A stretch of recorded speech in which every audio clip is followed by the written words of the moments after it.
Tapi hari ini kita akan belajar sebuah kasih yang beda dari kasih yang biasa. Walaupun semua manusia diberi kapasitas dan kemampuan untuk mengasihi dan untuk mengapresiasi kasih, tapi hari ini kita bicara tentang sebuah kasih yang berbeda. Every human being is endowed with the ability to appreciate, to understand, and to experience love. But today, I'm going to be talking about very specific love, theocentric love, kasih yang berpusat pada Allah. Dan mari kita membuka di dalam 1 Yohanes 4 ayat 7 sampai 12. 1 Yohanes pasal 4 ayat 7 sampai yang ke-12. Let us open our Bible. 1 John chapter 4 verses 7 to 12. Let us open our Bible and read responsively. 1 John chapter 4 verses 7 to 12. Saya akan membacakan ayat yang ganjil, Bapak Ibu Saudara, ayat yang genap, begitu seterusnya. Saudara-saudaraku yang kekasih, marilah kita saling mengasihi, sebab kasih itu berasal dari Allah, dan setiap orang yang mengasihi lahir dari Allah dan mengenal Allah. Barang siapa tidak mengasihi, ia tidak mengenal Allah, sebab Allah adalah kasih. Dalam hal inilah kasih Allah dinyatakan di tengah-tengah kita, yaitu bahwa Allah telah mengutus anaknya yang tunggal ke dalam dunia, supaya kita hidup olehnya. Inilah kasih itu, bukan kita yang telah mengasihi Allah, tetapi Allah yang telah mengasihi kita, dan yang telah mengutus anaknya sebagai pendamaian bagi dosa-dosa kita. Saudara-saudaraku yang kekasih, jikalau Allah sedemikian mengasihi kita, maka haruslah kita juga saling mengasihi. Tidak ada seorang pun yang pernah melihat Allah. Jika kita saling mengasihi, Allah tetap di dalam kita dan kasih-Nya sempurna di dalam kita. Amin.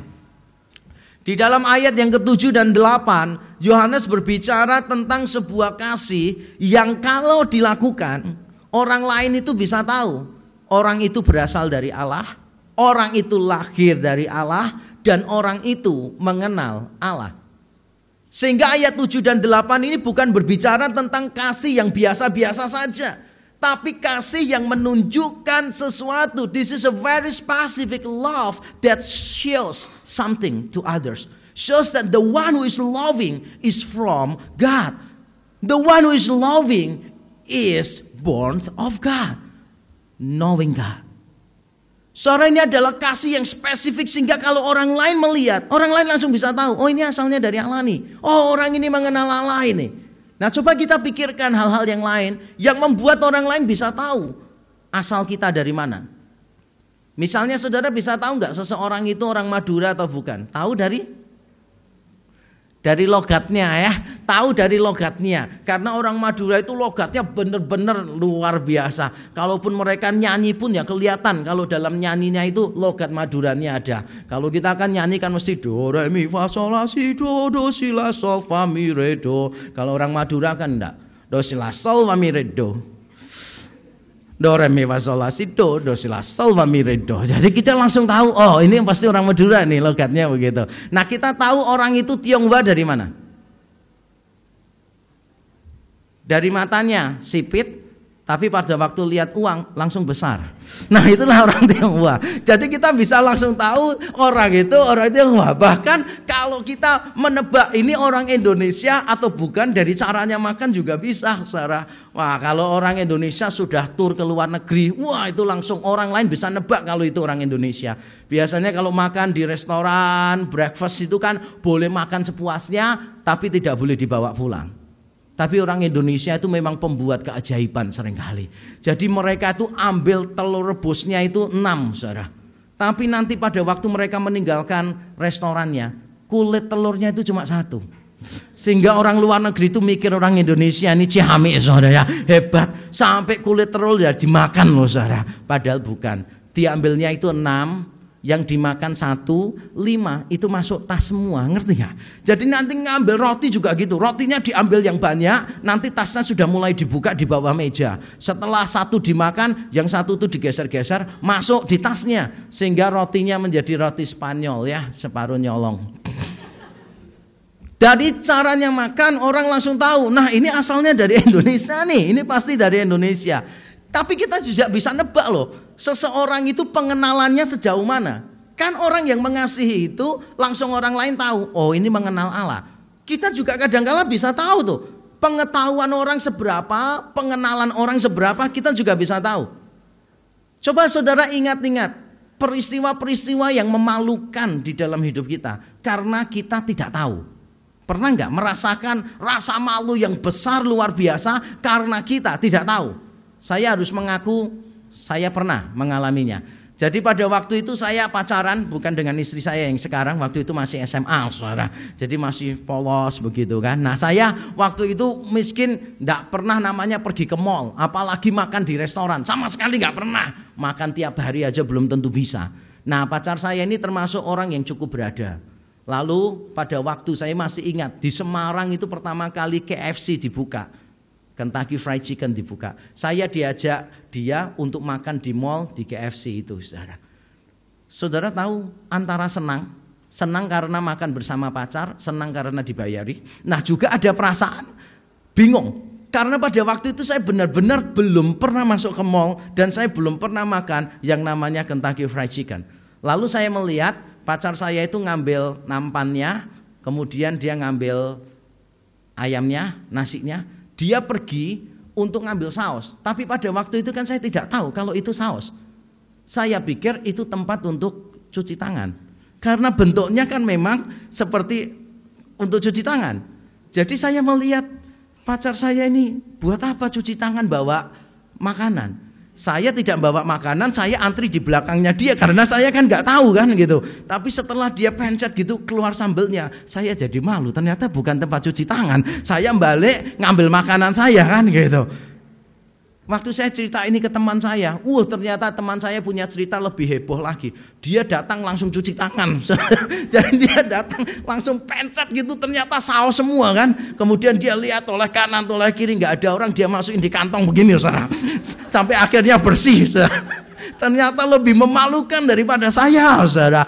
Pernah juga saya mendengar ada orang yang pertama kali masuk ke hotel kan, karena memang nggak tahu namanya, orang nggak tahu kan. Masuk ke hotel itu bingung cara bukanya bagaimana karena cuma dikasih kartu aja. Lalu dia itu buka nggak bisa-bisa. Lalu dia tanya orang, ini cara bukanya bagaimana? Oh ya cara bukanya ditempel di daerah sini. Lalu ditempel buka. Oh terima kasih ya. Setelah masuk dia nyalain stop kontak semuanya. Gak nyala-nyala saudara. Jadi dia nyalain tetap nggak bisa. Gelap gulita. Akhirnya dia tidur di situ kepanasan dan sebagainya. Besoknya dia ketemu temannya, dia komplain, ini hotel paling jelek ini. Listriknya enggak menyala, enggak ada AC-nya, enggak ada lampunya, benar-benar enggak bisa dinikmati. Padahal dia mestinya tahu kalau sudah masuk kamar hotel, kartunya ditaruh di tempatnya. Begitu kartunya ditaruh di tempat yang dekat pintu, maka semua listrik akan menyala. Ya tapi karena orang enggak tahu caranya, bagaimana bisa? Lalu ada orang yang coba untuk BAB. Buang air besar itu di tempat yang bagus, toiletnya toilet kering gitu saudara. Karena dia sudah enggak tahan sakit perut, dia cepat-cepat masuk gitu kan. Pada waktu dia cepat-cepat masuk, wah dia lega. Setelah lega dia bingung, loh kok enggak ada airnya, enggak ada baknya. Nah biasanya kan dia pakai bak untuk bersihkannya. Dia lihat kok enggak ada baknya. Kemudian dia lihat, loh kok enggak ada yang lain, airnya enggak ada. Cuma ada tisu aja. Lalu dia pikir, bagaimana caranya? Akhirnya pikir, sudahlah pakai tisu aja. Lalu dia bersihkan pakai tisu. Tapi setelah dia bersihkan pakai tisu, dia bingung. Tisunya dibuang kemana? Dia mau taruh di toiletnya, di klosetnya itu, dia mau taruh di klosetnya, ada tulisan, dilarang membuang sampah ke dalam kloset. Jadi dia bingung, ini diapain ya tisunya ini ya? Lalu akhirnya dia punya ide, saudara. Dia lihat itu, ada jendela-jendela di kamar mandi itu kan. Jadi dia ambil, buka jendelanya dikit, dia buang. Dia buang. Terus itu jatuh ke lantai yang lebih bawah, jatuh ke lantai yang lebih bawah, dan kita tidak tahu siapa orang yang dapat berkat Tuhan di bawah itu, saudara. Kita pernah merasa malu karena memang kita tidak tahu gitu. Jadi ketidaktahuan kita sebetulnya memberitahu orang lain tentang kita. Orang lain akan tahu kalau kita asalnya dari kota atau dari desa. Orang lain akan tahu kita berpendidikan tinggi atau berpendidikan rendah. Begitu pula dengan kasih yang sedang dibicarakan di sini. Kalau orang itu mengasihi, orang lain bisa tahu, kamu itu dari Allah, kamu itu mengenal Allah. Berarti ini kasih yang spesifik, kasih yang benar-benar khusus. Nah, bagaimana kita bisa mengasihi sampai orang lain bisa tahu kita lahir dari Allah dan mengenal Allah? Maka kita perlu tahu karakteristik kasih Allah. Karakteristik kasih Allah itu dapat dirangkum menjadi 3 kata kunci. We're gonna be learning about the characteristics of God's love. Those characteristics can be described by 3 keywords. Yang pertama, kata kuncinya itu adalah hakikat, nature, hakikat. Mari kita membaca ayat yang ke-8b, saudara. Ayat yang ke-8b dikatakan demikian. Saya bacakan semua. Barang siapa tidak mengasihi, ia tidak mengenal Allah, sebab Allah adalah kasih. God is love. Aduh, kalimat yang sederhana sekali. Ini very simple statement. Very simple truth, naked truth. Kelihatannya bagi kita begitu. Kelihatannya benar-benar sudah jelas. God is love. Tapi sebetulnya ketika kita mencoba untuk memahami dengan baik, maka saya yakin kita akan dibuat kagum dengan kalimat yang sederhana ini. God is love. Itu bukan love is God. Allah adalah kasih, tapi bukan berarti kasih adalah Allah. Apa maksudnya, saudara? Ada banyak orang yang sebetulnya lebih mementingkan kasih daripada Allah. Allah adalah kasih, tapi bukan berarti kasih adalah Allah. Ada banyak orang yang rela melakukan apapun demi mendapatkan kasih, tapi mereka melupakan Allah. Kalau orang-orang sedang berpacaran misalnya, anak-anak muda itu biasanya punya pemikiran yang keliru. Pemikiran salah satu yang keliru itu begini. Kalau laki-laki itu menggunakan cinta untuk mendapatkan seks. Kalau perempuan itu menggunakan seks untuk mendapatkan cinta. Saya beberapa kali mendengar kisah-kisah pilu anak-anak muda yang begitu polos tapi dikuasai oleh kebodohan. Yang cowoknya mungkin mengatakan, kalau kamu mengasihi aku perlu buktinya, yaitu memberikan tubuhnya untuk pacarnya. Tapi yang si cewek, dia kalau tidak memberikan, dia takut nanti tidak dicintai. Jadi dia menggunakan seks untuk mendapatkan cinta. Sedangkan yang laki-laki menggunakan cinta untuk mendapatkan seks. Saudara, cinta itu penting. Tapi dengar baik-baik, tidak akan pernah lebih penting daripada Allah. Allah adalah kasih. Tapi bukan berarti kasih adalah Allah. Siapa saja yang memberhalakan kasih, maka orang itu sedang melawan Allah.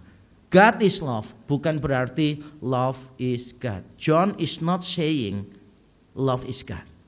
God is love, but not the other way around.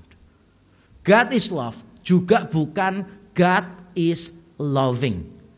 Allah adalah kasih itu tidak sama dengan Allah adalah pengasih. Kalau saudara mengatakan God is loving, love is one of God's attributes. It's only one of his attributes. Kalau saudara mengatakan God is loving, tapi kalau saudara mengatakan God is love, kita sedang bicara bukan tentang sifat, tapi kita bicara tentang hakikat. Bukan sifat, tapi hakikat. Saudara bisa memahami Allah adalah pengasih dengan Allah adalah kasih, bedanya di mana? Allah adalah pengasih, berarti kasih itu salah satu sifat Allah. Tapi kalau dikatakan Allah adalah kasih, berarti kasih itu bagian dari natur Allah. Karena kasih itu adalah berkaitan dengan natur Allah, bukan cuma sifat Allah, maka pada saat kasih itu diambil, maka itu tidak mungkin terjadi. John Calvin mengatakan begini, sama seperti panas matahari tidak bisa dipisahkan dari sinarnya, begitu pula kasih Allah tidak bisa dipisahkan dari dalam diri Allah. Sesuatu yang sifatnya esensial, yang kalau saudara ambil, maka sesuatu itu berhenti untuk eksis, berhenti untuk memiliki karakteristik. Saya ambil satu contoh. Kita semua tahu yang disebut es. Kalau panas-panas, saudara paling suka minum yang dingin, pakai es. Terlepas dari bentuk es yang berbeda-beda, ada es serut, ada es batu, ada es balok, kemudian ada es goreng juga sekarang ini, semua ada. Tapi saudara langsung tahu, kalau namanya es, hakikatnya itu apa? Dingin ya. Semua es itu pasti dingin. Tapi bukan berarti yang dingin pasti es. Tapi semua es pasti dingin. Pernah ketemu es yang tidak dingin? Satu-satunya es yang tidak dingin yang saya pernah pegang, eskalator. Kalau saudara pergi ke mall naik eskalator, pegang itu tidak akan dingin. Tapi itu satu-satunya es yang tidak termasuk es memang, saudara. Namanya es itu pasti dingin, setuju nggak? Namanya es pasti dingin. Nah sekarang saya tanya, kalau orang Kristen itu hakikatnya apa? Seandainya kita tidak boleh pakai salib, orang bagaimana tetap bisa tahu kalau kita orang Kristen? Dari sikapnya atau dari pengumumannya, saya Kristen, nunjukin KTP. Kalau tanpa KTP, hakikat orang Kristen kalau Tuhan Yesus bilang begini, hendaklah kamu saling mengasihi supaya dunia tahu bahwa kamu adalah muridku. Kasih itu adalah esensi orang Kristen. Saudara boleh ambil yang lain-lain dari orang Kristen. Tidak boleh ada gedung yang berbentuk gereja. Oke, tetap ada orang Kristen. Tidak boleh pakai lonceng, tetap ada orang Kristen. Tidak boleh pakai lilin, tetap aja orang Kristen. Tidak boleh ada mimbar, tetap aja orang Kristen ada. Tapi begitu tidak boleh ada kasih, saya yakin orang Kristen gak ada lagi. Karena semua orang Kristen secara hakikat pasti mengasihi. Amin. God is love. Is not God is loving. Is not love is God. It's not the other way around. God is love. It talks about divine nature. Sesuatu yang memang bagian dari hakikat Allah. Yang kedua, karakteristik dari kasih Allah, saudara. The first key word is nature. Yang kedua adalah manifestation. Manifestation atau bukti, manifestasi. Mari kita melihat ayat yang ke-9. Dalam hal inilah kasih Allah dinyatakan di tengah-tengah kita, yaitu bahwa Allah telah mengutus anaknya yang tunggal ke dalam dunia supaya kita hidup olehnya. Bahasa Indonesia menerjemahkannya begitu, saudara. Tapi saya ingin memberikan terjemahan sesuai dengan bahasa asli Alkitab. Di dalam bahasa Yunani seharusnya sesuai bahasa Yunaninya, saya terjemahkan begini. Di dalam hal ini telah dinyatakan kasih Allah di tengah-tengah kita. Di dalam hal ini telah dinyatakan kasih Allah di tengah-tengah kita. Berarti penekanannya itu terletak pada dinyatakan. Telah dinyatakan kasih Allah di tengah-tengah kita. Kalau bahasa Indonesia kan terjemahnya dalam hal inilah kasih Allah dinyatakan. Seolah-olah dinyatakannya itu muncul belakangan. Tapi kalau dalam teks Yunani, dalam hal ini telah dinyatakan kasih Allah. Dan mari kita bicara kata dinyatakan. Dinyatakan berasal dari kata dasar nyata. Bagus sekali. Tapi bukan itu pertanyaan saya. Pertanyaan saya adalah, apa arti nyata di sana? Kalau saudara bicara nyata, kebalikan dari nyata apa? Abstrak. Nyata itu berarti abstrak gitu. Yang lain usulannya, nyata itu berarti apa? Maya, semu gitu kan ya. Maya atau semu, sesuatu yang sebetulnya tidak sungguh-sungguh ada dikaitkan dengan sesuatu yang ada. Bahasa Indonesia ini memang sedikit terbatas. Kalau di dalam bahasa Yunani, kata yang dipakai itu kata dasarnya adalah phaneroo. Phaneroo itu artinya begini, membuat sesuatu yang tersembunyi menjadi terlihat. Membuat sesuatu yang tersembunyi menjadi terlihat. Itu maksudnya menyatakan. Kalau dipakai kata phaneroo, berarti sebelumnya Allah itu tetap mengasihi. Sebelumnya itu Allah memang mengasihi, tapi kasihnya itu tersembunyi. Tadi kan hakikat Allah adalah kasih. Sebelum ada segala sesuatu, Allah itu tetap kasih.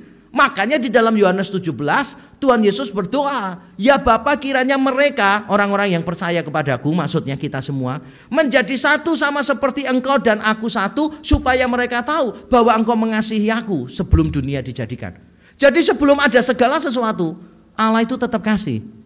Di dalam kekekalan, Allah adalah kasih. Tapi itu kan tersembunyi dari kita. Itu berkaitan dengan kekekalan. Itu berkaitan dengan hakikat Allah. Tapi kita bersyukur, kasih Allah itu juga bukan cuma berkaitan dengan hakikatnya, tetapi juga berkaitan dengan manifestation of that love. Ada buktinya, makanya dipakai kata phaneroo, membuat sesuatu yang tersembunyi menjadi terlihat. Nah, bukan cuma itu penekanannya, tapi juga dikatakan demikian, saudara. Dalam hal ini telah dinyatakan kasih Allah di tengah-tengah kita. Garis bawahi kata di tengah-tengah kita.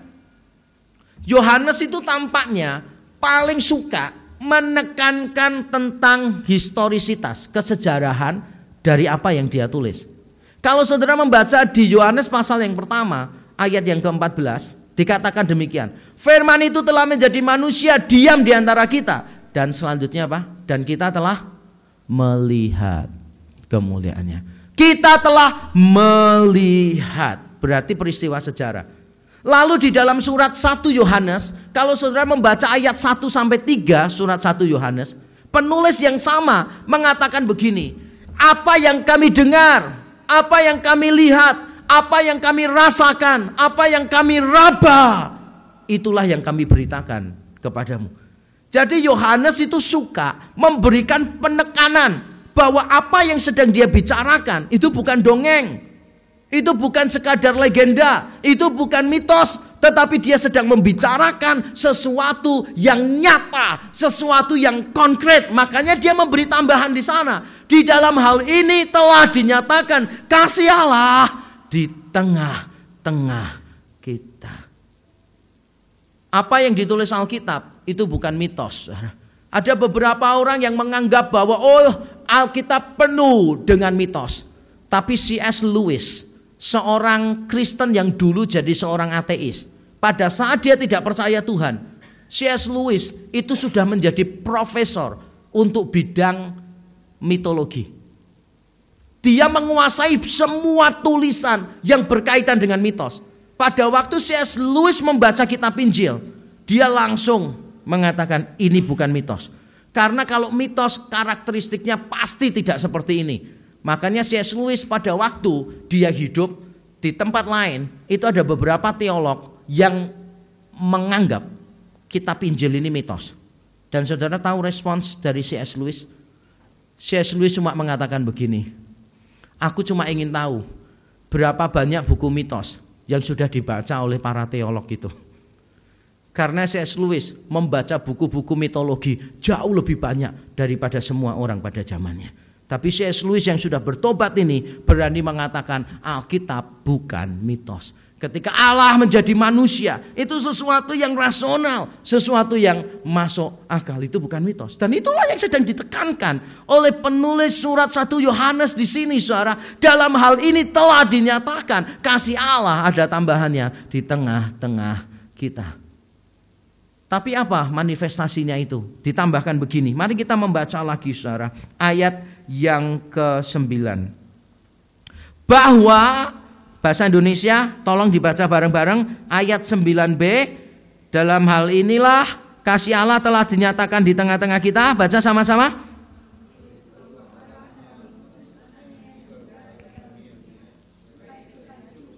Ya, bahwa Allah telah mengutus anaknya yang tunggal ke dalam dunia. Itu terjemahan bahasa Indonesia. Bahwa Allah telah mengutus anaknya yang tunggal ke dalam dunia.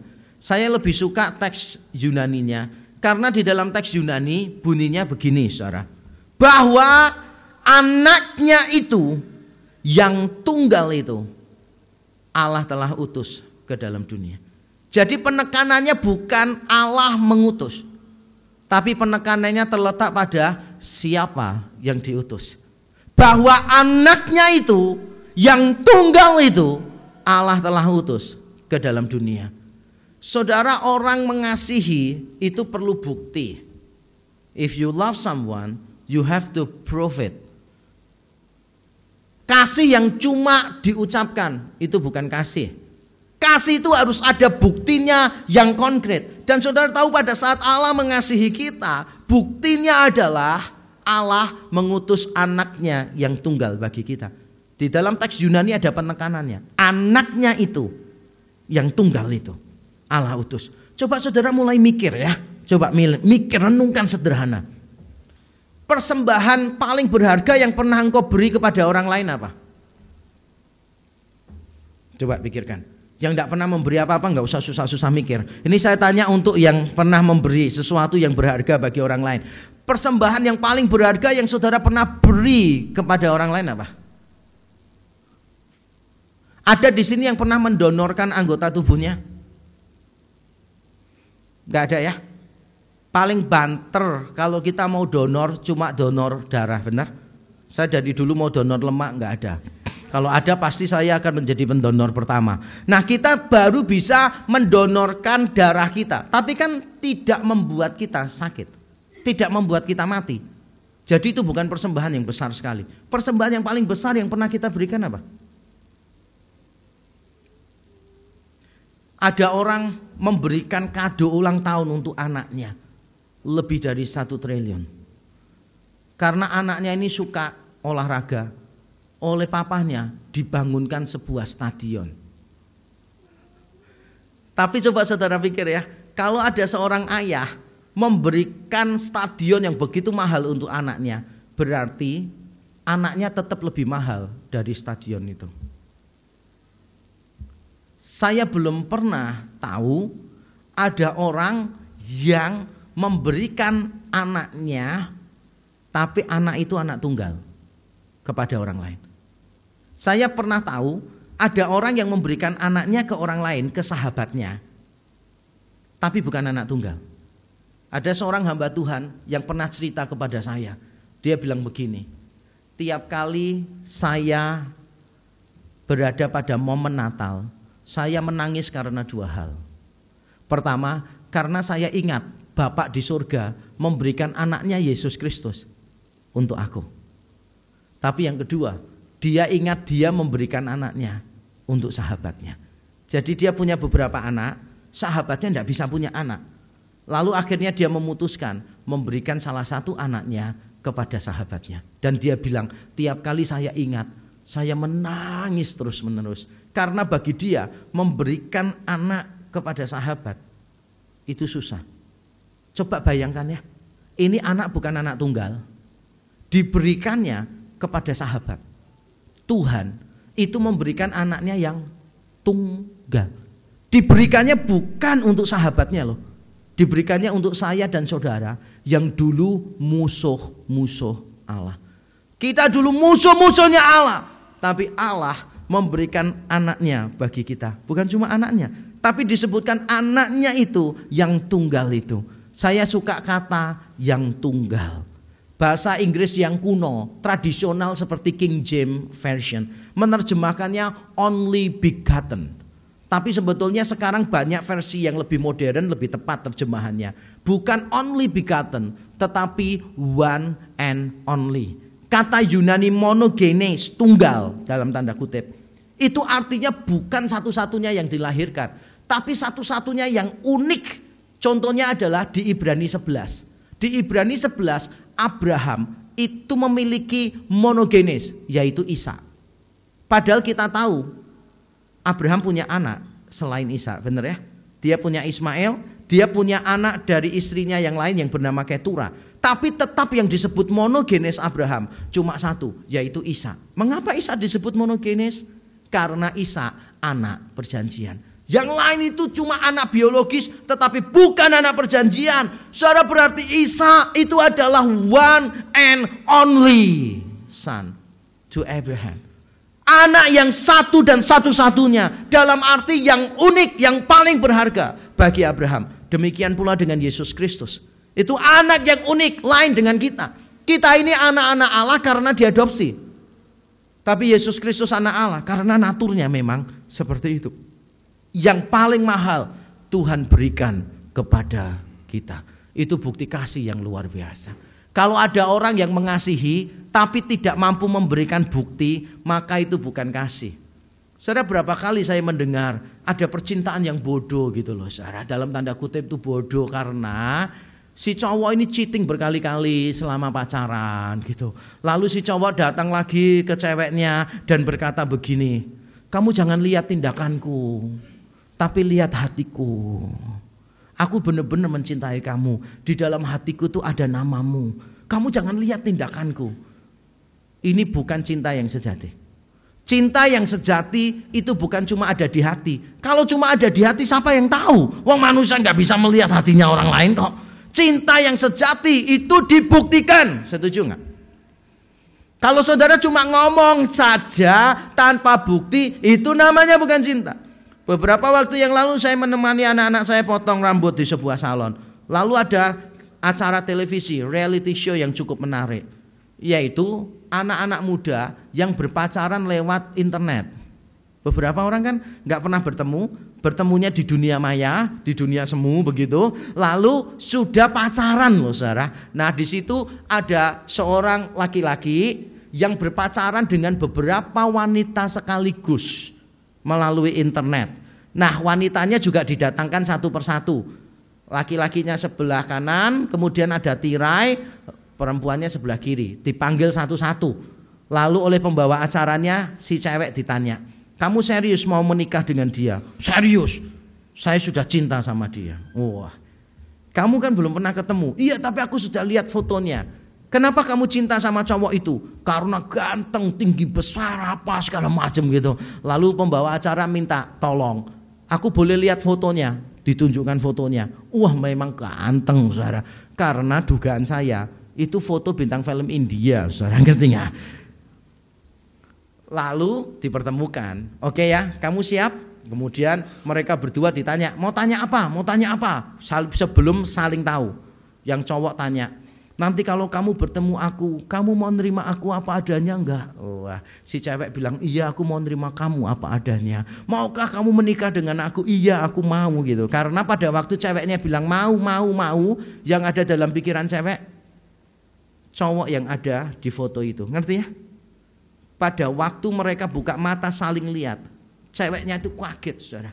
Karena cowoknya itu adalah kebalikan mutlak dari foto itu, ngerti nggak? Jadi kebalikan mutlak dari yang ada di foto itu. Jadi di foto itu A, berarti dia itu lawannya A. Ini B, dia lawannya B. Benar-benar jauh dari yang asli. Tapi setelah itu malam-malam saya mau tidur, saya merenungkan kisah itu. Selama cewek itu merasa pacaran, merasa dicintai, menurut saudara, perasaannya kan pasti nyata toh. Perasaan dia nyata dicintainya. Tapi persoalannya adalah dicintainya kan gak nyata. Perasaannya nyata, dia merasa dicintai. Tapi sebetulnya yang mencintai dia siapa? Apakah orang yang difoto itu yang mencintai dia? Pasti bukan. Orang yang difoto itu gak kenal dia kok sama sekali. Saudara pernah sih bayangkan gak sih? Saudara berada dalam situasi seperti cewek tadi. Cintanya itu benar-benar tidak nyata gitu loh. Dia mungkin merasa ketika lihat fotonya senyum-senyum sendiri gitu kan. Lalu bayangkan nanti kalau ketemu sama orang ini, nanti dia akan lari lambat gitu kan. Nanti kalau ada taman dia bisa lari-lari kan begitu kan. Karena orang India ketemu taman kan mesti gitu kan saudara. Makanya kalau saudara lihat ya gak ada orang India itu jadi sopir Uber gitu kan. Terus kerja di Gojek gak ada. Karena nanti gak sampai-sampai di tempat. Dia lihat ada taman, berhenti dulu, nari-nari, nyanyi dulu gitu kan. Nanti lanjut lagi, nanti ketemu taman, dia nari-nari lagi begitu. Nah, saya bisa bayangkan mungkin cewek ini merasa dicintai. Bayangkan dia sedang nari-nari gitu. Tapi kan dia bayangkan siapa sih sebetulnya? Ini cinta yang semu. Tapi Tuhan tidak memberi kita cinta yang semu. Begitu dia mengasihi kita, dia memberikan bukti yang nyata. Yaitu dia mengutus anaknya. Bahkan diberi penekanan, anaknya itu yang tunggal itu ia utus bagi kita. Yang ketiga, saudara, karakteristik kasih Allah. The third keyword that describes the characteristics of God's love adalah kata inisiatif. Inisiatif. Mari kita baca ayat yang ke-10. Ayat yang ke-10 dalam bahasa Indonesia diterjemahkannya begini, saudara. Inilah kasih itu, bukan kita yang telah mengasihi Allah, tetapi Allah yang telah mengasihi kita dan yang telah mengutus anaknya sebagai pendamaian bagi dosa-dosa kita. Saya bersyukur terjemahan bahasa Indonesia dalam hal ini sangat baik sekali.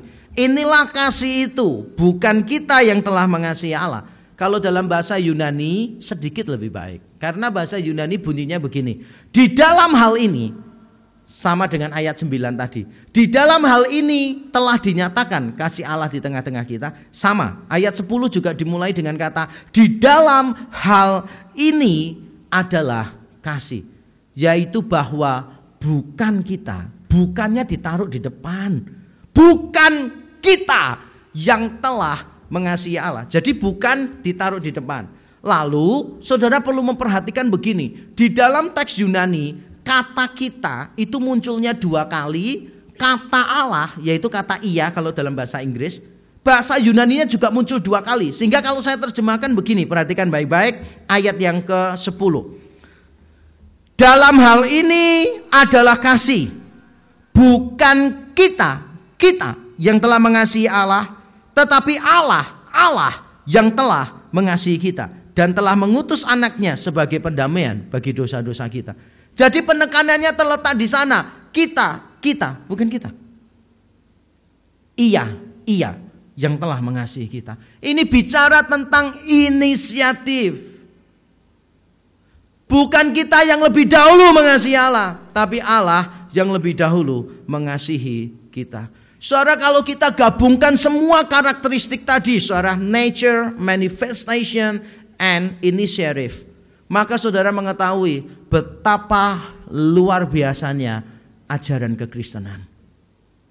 Ajaran kekristenan adalah ajaran yang luar biasa. Mengapa luar biasa? Izinkan saya menerangkan satu persatu, saudara perhatikan baik-baik, karena ini keunikan dari iman kita. Pada waktu dikatakan Allah adalah kasih, berarti kekristenan itu berbeda dengan agama-agama lain, berbeda dengan filsafat-filsafat lain, berbeda dengan ajaran-ajaran lain yang mengatakan Allah itu tidak berpribadi. Ada beberapa penganut agama yang memikirkan Allah itu tidak berpribadi. Allah itu cuma semacam keberadaan yang menjadi sumber dari segala sesuatu. Tapi bukan Allah yang menciptakan segala sesuatu. Allah itu hanya memercikkan dirinya saja dan menjadi segala sesuatu. Bahkan di dalam filsafat Yunani, kalau saudara bicara tentang Allah, maka ada orang yang berkata begini, Allah itu adalah universal thought.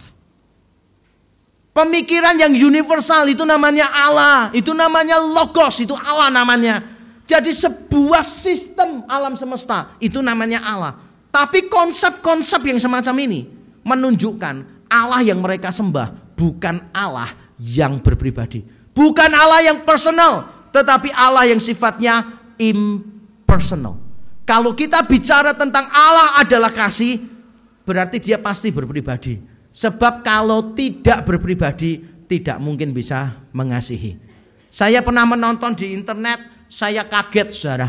Ternyata ada pernikahan yang paling aneh sedunia. Saudara pernah tahu gak pernikahan yang paling aneh sedunia? Menurut saudara apa? Yang saudara pernah tahu? Siapa menikah dengan siapa atau apa?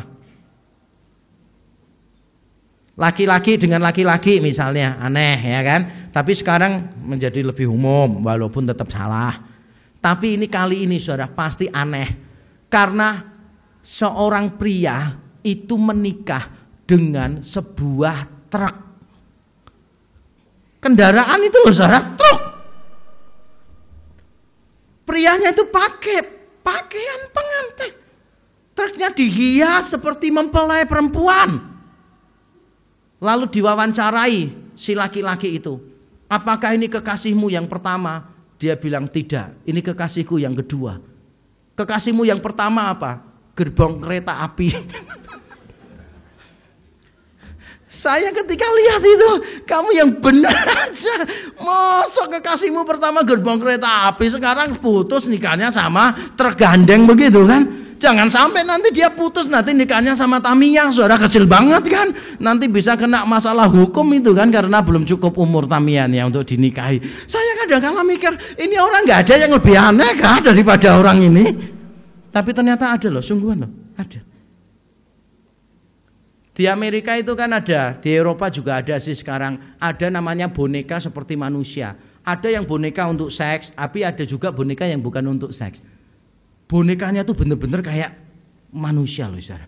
Jadi tangannya itu bisa diteko apa segala macam. Kalau saudara tidur dengan boneka itu, saudara kepengen apa? Bonekanya itu meluk saudara. Nanti tinggal ditarik tangannya gini, bisa meluk saudara. Bahkan yang di Amerika, itu bonekanya itu malah ada tombol-tombolnya. Jadi kalau saudara pencet tombolnya nomor 1, nanti dia akan bilang good morning sweetie gitu.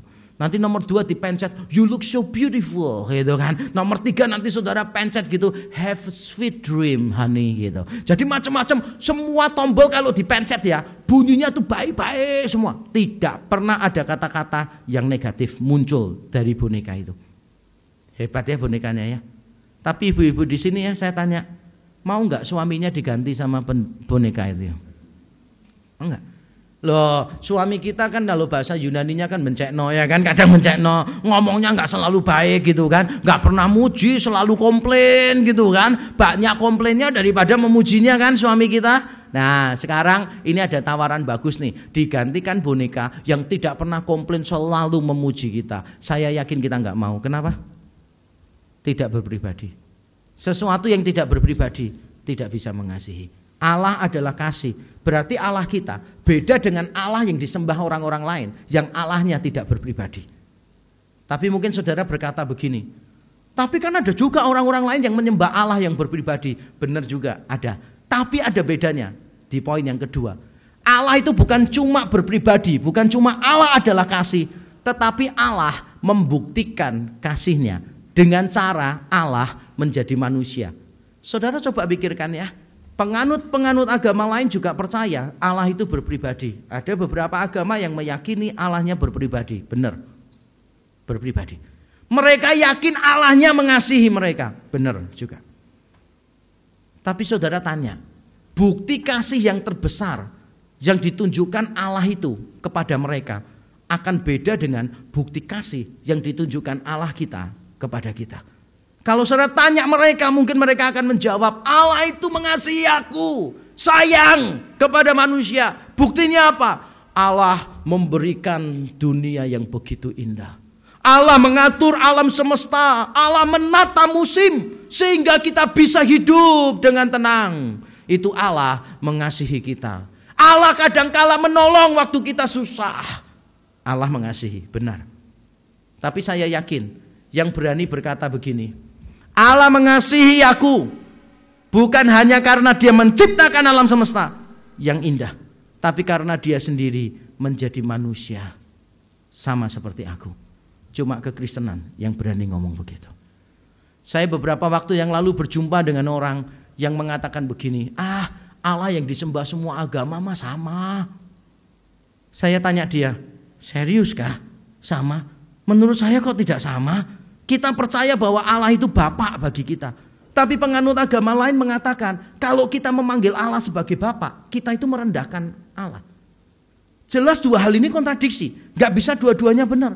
Lalu saya tanya kepada orang ini, saudara, seberapa besar Allah mengasihi kita? Itu jawabannya beda-beda di semua agama. Rata-rata mereka akan mengatakan Allah mengasihi manusia karena dia menciptakan dunia yang indah. Allah mengasihi manusia karena pada waktu susah Allah itu menolong. Tapi tetap Allah menolongnya itu dari jauh. Hanya kekristenan yang mengatakan Allah menjadi manusia.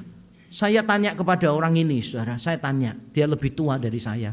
Saya tanya begini, Su, saya mau tanya sama Susu ya. Kalau seandainya Susu ini sakit, Susu lebih seneng anaknya Susu tiap hari telepon dari luar kota dan ngomong, Pak, I love you, Pak, cepat sembuh ya, Pak ya. Nanti semua biaya rumah sakit sudah tak bayar, Pak. Pokoknya Papa jangan khawatir, I love you, I love you, I love you. Dengan anak yang kedua, Susu sakit, didatangi terus di rumah sakit. dan ngomong hal yang sama, I love you, Pak, cepat sembuh. Susuk pilih yang mana? Dia bilang, aku ya jelas pilih yang nomor 2 dong. Kenapa kok pilih nomor 2? Karena cintanya bukan cuma dari jauh katanya. Dia bukan cuma ngomong, tapi dia datang dan mengerti kalau aku sedang susah. Lalu saya beritahu dia, Allah yang dipercayai orang Kristen, Allah yang seperti itu.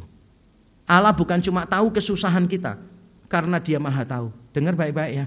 Allah tahu kesusahan kita, bukan hanya karena dia maha tahu. Allah tahu kesusahan kita, karena dia pernah menjadi manusia sama seperti kita. Dia bukan cuma berpribadi, tetapi dia mewujudkan kasihnya. Bukan cuma dia berpribadi dan mengasihi, tapi dia membuktikan kasihnya. Tapi mungkin saudara mengatakan begini, iya tapi kan juga yang lain-lain itu kan juga mengajarkan kalau kita hidupnya baik, kita nanti akan bersama-sama dengan Allah di surga. Bukankah beberapa agama juga mengajarkan tentang surga? Maka jawaban saya begini, iya, surganya beda konsepnya. Dan saya nggak mau bahas yang itu. Saya mau bahas yang ini. Cara masuk surganya juga beda.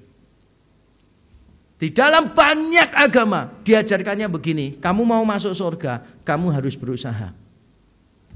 Kamu mau menemukan Allah, kamu cari Allah. Di dalam kekristenan tidak. Allah yang menemukan kita, bukan kita yang menemukan Allah. Di dalam kekristenan diajarkan bukan kita yang memilih Allah, tapi Allah yang memilih kita. Di dalam kekristenan diajarkan bukan kita yang pertama mengasihi Allah, tetapi Allah yang mengasihi kita. Sehingga saya bisa mengatakan bahwa agama Kristen adalah agama yang from above. Dari atas Allah mencari dan menyelamatkan kita, saudara. Allah tidak berkata, kamu berbuat baik ya, nanti moga-moga aja perbuatan baikmu lebih banyak daripada perbuatan jahatmu. Kalau lebih banyak nanti kamu masuk surga. Allah kita bukan Allah yang seperti itu. Allah kita adalah Allah yang mengerti kelemahan kita, yang tahu bahwa kita tidak mungkin selamat karena berbuat baik, yang tahu bahwa perbuatan jahat kita pasti lebih banyak daripada perbuatan baik kita. Makanya Allah menjadi manusia, mati di atas kayu salib untuk menanggung dosa-dosa kita. Beda banget. Karakteristik kasih Allah yang kita imani berbeda dengan karakteristik kasih Allah yang disembah oleh orang lain. Saya tidak mengajarkan kita membenci penganut agama lain. Sebaliknya, seharusnya kita menghargai agama mereka. Seharusnya kita mengasihi mereka. Tapi beda pendapat sesuatu yang wajar. Justru ketika kita beda pendapat dan kita mampu mengasihi, justru itu adalah kasih yang sesungguhnya. Kalau engkau mengasihi hanya gara-gara satu pendapat, itu belum tentu kasih yang sejati. Justru ketika kita berani mengatakan kita beda, tapi aku mengasihi kamu, itu baru kasih yang luar biasa. Karena kesatuan tidak selalu keseragaman. Kesatuan itu justru di dalam perbedaan kita mampu mengasihi dan menghargai orang lain. Nah saudara, kalau Allah memang sedemikian mengasihi kita, apa yang seharusnya jadi respon kita? Itu bagian terakhir dari khotbah saya. Mari dengan cepat kita lihat saudara. Di dalam ayat yang ke-11, saudara-saudaraku yang kekasih, jikalau Allah sedemikian mengasihi kita, maka haruslah kita juga saling mengasihi. Saya setuju kata harus di situ luar biasa. Dalam teks Yunani harus di situ tuh artinya hutang. Kalau saudara punya Alkitab bahasa Inggris, beberapa, enggak banyak. Itu yang memakai terjemahan kita ini berhutang untuk mengasihi orang lain. Dalam bahasa Yunani kata yang dipakai memang artinya hutang. Kalau saudara bayar hutang itu opsi atau keharusan? Yang jelas bukan hobi memang. Tapi apakah itu opsi atau itu keharusan bayar hutang? Bayar hutang itu keharusan, saudara. Jangan sampai saudara punya utang orang, tapi saudara itu asik-asik liburan, kemudian pajang di sosmed, sedangkan orang yang kasih utang aja gak berani liburan karena berhemat gitu. Ada orang yang kasih utang malah sakit hati karena yang diutangi ganti baju baru terus tiap bulan, sedangkan dia sendiri mau beli baju aja sayang-sayang gitu, saudara. Ada orang Kristen hutang gak bayar, nanti kalau ditagih bayar, ayat Alkitabnya muncul, aku melupakan apa yang ada di belakangku dan mengarahkan diri kepada apa yang ada di depanku gitu. Ngutip lagi ayat dari tulisan Paulus, semua hutang kita telah lunas dibayar di atas kayu salib.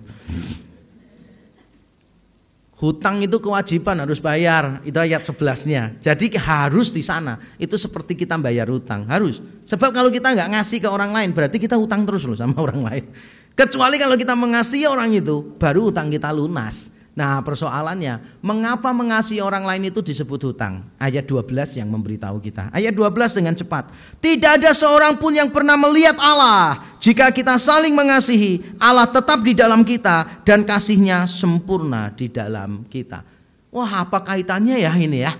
Yohanes itu tampaknya sedikit membingungkan kita. Yohanes bilang begini, no one has ever seen God. Because God is invisible. No one can see Him on earth. Tapi Yohanes mengatakan begini, yet God can be known through our love. If we love others with divine love, others will know that God abides in us. Melalui kasih kita kepada orang lain, maka orang lain bisa tahu Allah yang tidak terlihat bisa diketahui melalui kasih kita. Tapi mengapa kok bisa begitu lagi? Nah, ini ada satu bagian yang membingungkan kita. Bagiannya begini, jika kita saling mengasihi, maka kasih Allah apa? Sempurna di dalam kita. Berarti kalau kita tidak saling mengasihi, kasih Allah sempurna enggak? Halo? Kasih Allah itu selalu sempurna, setuju atau enggak? Setuju ya? Selalu sempurna. Tapi ayat ini mengatakan jika kita saling mengasihi, kasih-Nya sempurna. Lah kalau kita tidak saling mengasihi, kasih Allah sempurna enggak? Loh kok bingung ini? Kalau kita tidak saling mengasihi, kasih Allah sempurna enggak sih? Kalau misalnya nih ya, saudara ini dipuji, weh hari ini kamu cantik sekali. Saudara senang atau sedih? Hari ini saudara cantik gitu. Harusnya sedih. Berarti saudara itu cantik cuma hari ini. Ribuan hari sebelumnya berarti gak cantik, ngerti gak? Tapi kalau saudara dipuji begini, wah hari ini kamu tampak cantik sekali. Sedih atau senang? Tergantung artinya. Kalau orangnya itu berkata hari ini kamu cantik sekali, cantiknya itu cuma sekali, yaitu ya hari ini, berarti harusnya sedih. Tapi kalau dikatakan kamu hari ini cantik sekali, dalam arti kamu hari ini sangat cantik, berarti sebelumnya cantik, tapi hari ini sangat cantik. Tapi kalau orang cuma mengatakan hari ini kamu cantik, berarti ribuan hari kamu tuh tidak cantik gitu. Nah, kalau dikatakan kasih Allah itu menjadi sempurna pada waktu kita saling mengasihi, sebelumnya sempurna enggak? Bingung kita jawabnya. Nah, ternyata kuncinya di sini. Kuncinya perhatikan baik-baik. Kata sempurna dalam teks Yunani itu artinya bisa ini. Sampai pada tujuannya. Sampai pada tujuannya itu artinya sempurna. Nah, berarti maksud ayat ini begini. Allah itu ketika mengasihi kita, kita ini bukan tujuan akhirnya. Tujuan akhirnya itu orang lain. Kalau sampai kita itu menikmati, mensyukuri, tapi tidak berbagi, maka kasih Allah itu tidak sempurna. Karena tidak sampai pada tujuannya. Tujuan terakhir kasih Allah bukan kita, tapi orang lain. Makanya kalau kita tidak mengasihi orang lain, itu hutang. Mengapa hutang? Ya karena memang kasih Allah itu bagian kita, bagian orang lain. Kalau kita cuma menikmati kasih itu dalam hati kita, tidak mau berbagi, maka hutang kita itu belum lunas. Baru hutang kita lunas kalau kita mengasihi orang lain. Saudara, hari ini kita sekali lagi diingatkan Tuhan betapa Tuhan mengasihi kita. Allah menjadi manusia untuk kita. Yang tidak terbatas menjadi terbatas. Yang maha suci menjadi tinggal di dalam dunia yang berdosa. Bahkan di atas kayu salib, dia yang tidak mengenal dosa telah menjadi dosa karena kita. Itu adalah kasih Allah yang besar. Tapi kalau saudara cuma bisa menangisi, bersyukur, cuma bisa mengalami dan menikmati, maka saudara belum mengalami kasih yang sejati. Kasih diberikan kepada saudara, saudara, dan saya. Kasih itu untuk dibagi, bukan cuma untuk dinikmati. Hari ini saya menantang saudara, apakah ada orang lain yang mengecewakan hatimu? Apakah ada orang yang pernah menyakiti hatimu, mengecewakan engkau, sehingga engkau tidak mau memandang wajah orang itu? Tapi ketika engkau mendengar firman Tuhan ini, Allah mengambil inisiatif untuk mencari kita. Allah yang lebih dulu menunjukkan kasih-Nya kepada kita. Maka jangan menunggu, saudara. Kalau engkau bertemu orang itu hari ini di momen Natal yang spesial ini, ketemu, berbaikan dengan dia. Lepaskan pengampunan. Kalau engkau tidak bisa bertemu, ambil telepon, lepaskan pengampunan. Kalau engkau tidak mampu bicara langsung, saudara bisa tulis, kirim SMS, kirim chat. Saudara bisa katakan, karena Allah lebih dulu mengasihi aku, lebih dulu mengampuni aku, maka aku ingin lebih dahulu mengampuni kamu dan mengasihi kamu. Saudara, apakah ada orang yang perlu kita ampuni siang hari ini? Mari kita ampuni. Apakah ada orang yang membutuhkan perhatian kita? Mungkin selama ini kita tidak peduli dengan dia, tapi mari kita ambil waktu, ambil komitmen di hadapan Tuhan. Tuhan, aku mau mengampuni mereka sebagaimana Tuhan sudah mengampuni dan mengasihi aku. Mari kita tunduk kepala, kita berdoa. Haleluya. Saya memberi kesempatan setiap kita untuk mengambil waktu merespons firman Tuhan ini.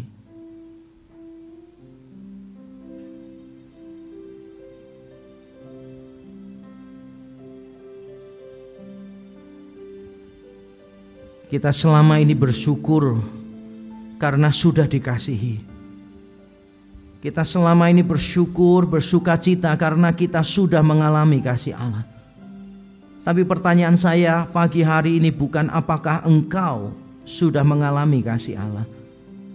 Pertanyaan saya adalah, apakah engkau mau membagi kasih itu kepada orang lain? Engkau dikasihi bukan untuk dirimu sendiri. Engkau dikasihi Allah supaya orang lain mendapat kasih melalui engkau. Siapa yang siang hari ini, saudara, berani mengambil komitmen, Tuhan, aku mau mengampuni, aku mau mengasihi, aku mau memperhatikan lebih sungguh.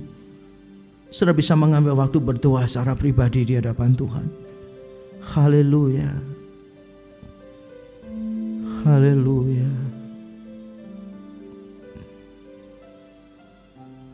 Terima kasih Tuhan. Terima kasih Tuhan.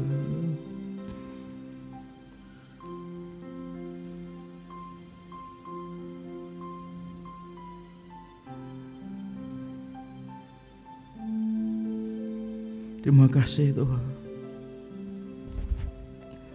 Mari kita pujikan lagu ini bersama-sama. Mengasihi, mengasihi lebih sungguh. Mengasihi, mengasihi lebih sungguh. Mengasihi, mengasihi lebih sungguh. Tuhan lebih dulu mengasihi kepadaku, mengasihi, mengasihi lebih sungguh. Mengampuni, mengampuni lebih sungguh. Mengampuni, mengampuni lebih sungguh.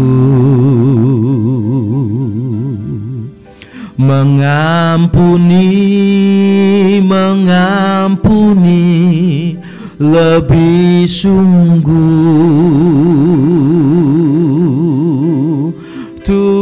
Tuhan lebih dulu mengampuni kepadaku, mengampuni, mengampuni lebih sungguh.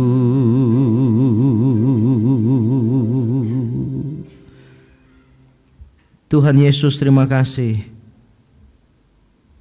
Terima kasih Engkau mengasihi kami lebih daripada apa yang pantas kami dapatkan.